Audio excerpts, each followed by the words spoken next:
Hi friends, నేను video చేశా కదా, రాడ్లు కట్టించాను, అయిపోయింది షాప్. రేపు తెల్లారి షాప్ అని చెప్పా కదా. ఇది చూడు, అయిపోయింది, కొంచెం ఉంది చూడండి. చూడు అంత నీట్గా వచ్చింది షాపు. ముందు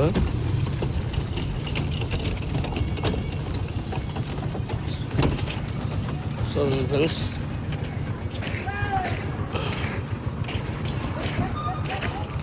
మెట్లు చూపిస్తాను ఒక్క నిమిషం. మా మేస్త్రి మెట్లు చేయమంటే నేను షాపు లాగిన కానీ నుంచి ఇంక అదే పని, మెట్లు కాడనే సరిపోయింది. ఏది ఒక రోజల్లా టైం ఎంత అయింది, 1:14 నిమిషాలు అయింది. పొద్దున్న నుంచి ఇంక అదే మెట్లే మొత్తం నేను చేసిన. చూడండి, షాప్ మొత్తం నేనే లాగిన. మెట్లు కానీ జరిపోయింది మేస్త్రి పని. ఎట్లా చేయాలో చెప్పు, నేను కూలి అంతా, మేస్త్రి చేసిన పని అంతా. ఇంకొక గంట అయితే అయిపోయింది షాపు. Bye friends, okay.